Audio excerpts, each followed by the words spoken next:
Hello! Today we're going to talk about video recording the signing of your will. My name is Gregory Singleton. I'm an estate planning and probate attorney who works for Signature Law. Signature Law is an estate planning and probate law firm that serves the Twin Cities as well as Greater Minnesota alike. Just a reminder, if you like today's video, please feel free to smash that like and subscribe button. It really helps support the channel. Let's get to it. Okay, video recording the signing of a will. Let's start with what we're not talking about. We are not talking about a video will. This is something that I've seen in various movies. I don't know if it's even legal in other states, but it's where someone gets up and orally states what they want for their will. It's recorded and that somehow becomes a will. I don't think that's doable in Minnesota, and it's not what we're talking about today. The second thing we're not talking about is a video message, and this is where after you've drafted a will, you make a video to your friends and family and say, I love you, here's some closure, this is why I did what I did in my will. It's kind of like in letters of the estate, but video recorded. We're not talking about that. The third thing we're not talking about is remote notarization.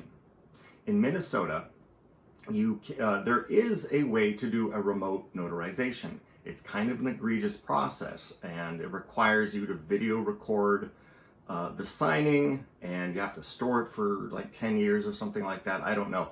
I've never met an estate planner in Minnesota that actually does remote notarization, so we're not talking about that. Just as a side note, they are working on getting some remote notarization laws passed in Minnesota. We'll see what happens in the next couple of years. Maybe that will change and we'll have a video about that.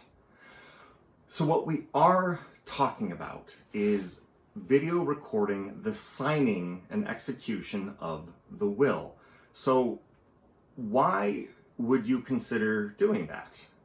The reason is very simple. It's that you're trying to prove testamentary capacity.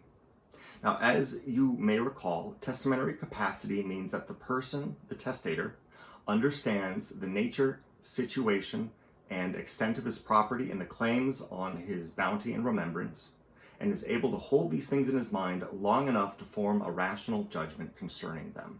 This is from a case called Matter of Congdon's Estate from 1981.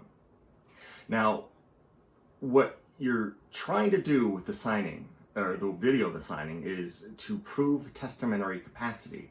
But it's also important to note that if you're video recording a signing, you probably expect that somebody is going to be contesting your will. So we're going to touch on both of those. The first question is, does video recording the signing help prove testamentary capacity if someone is going to contest your will after you've gone? And the answer, which is the answer to every legal question in the world, is it depends. On the one hand, it may help show that when you were doing your execution that you were speaking clearly. It could show you describing what's in the will. It could show you agreeing to sign the will. It could show that you understand what's happening as the will is being read to you. You can make a statement about the will. It could very simply prove that you signed a will. On the other hand, there are some dangers.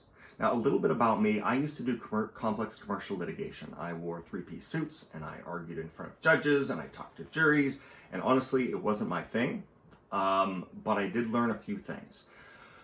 First is that evidence can always be read in two or more different ways. So this video that you have of you doing the signing of the recording may be looked at by another crafty attorney and turned on its head and used against you. It could show that you were uncertain about what you're doing. Maybe your hand was shaking just a little bit. That hand shaking could be a sign of a medical condition or dementia. It could show that you were under the influence of someone else that was directing the signing if you didn't quite know what was going on. You could look too practiced, meaning that you might be under the undue influence of someone else. And your very inaction and choice of not doing something during the signing might be interpreted as you had the opportunity to do something and say something and you didn't. Therefore, we're going to hold that against you. So, in the end, does a video recording prove testamentary capacity in case someone contests your will? I don't know. It depends. What I will say, however, that if you are on the slope and you are concerned about that, maybe you have some medical issues, that might conflict with your testamentary capacity. The farther down that road you go, to where you're having more and more problems, and it's more and more likely that you might not have testamentary capacity, the more likely the video is going to show that you don't have testamentary capacity, or that there'll be signs in the video that can be used against you. So be aware. But you still have this problem, right? You're still worried about someone contesting your will. Well, we have a couple ways of dealing with that in estate planning, other than videotaping the will signing. The first is we use other evidence. If you're really concerned about testamentary capacity, you can get affidavits of friends and people that know you that state that you had testamentary capacity. You can get affidavits and statements from doctors, and they can the doctors can say, yeah, he or she was fine when they signed the will. You can have a medical or psychological exam done that states that you had testamentary capacity.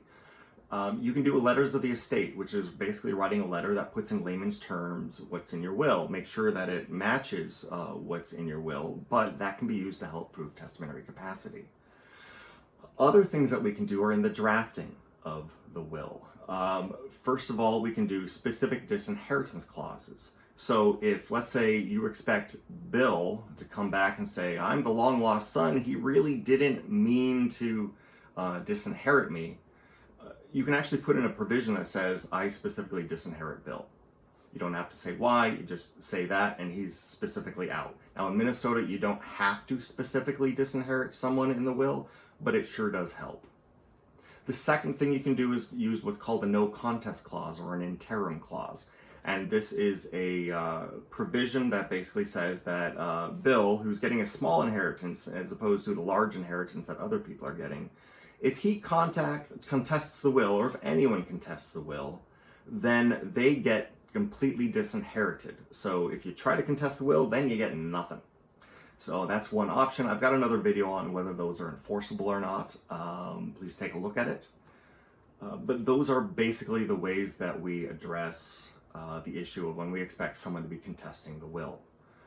So in sum, video recording is a rarity, and I think that's probably for good reason.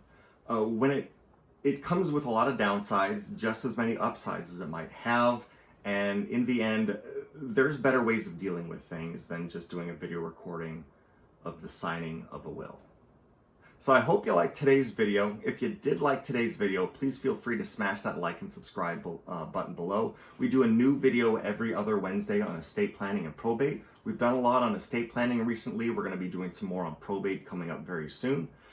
Until next time, this is Gregory Singleton with Signature Law.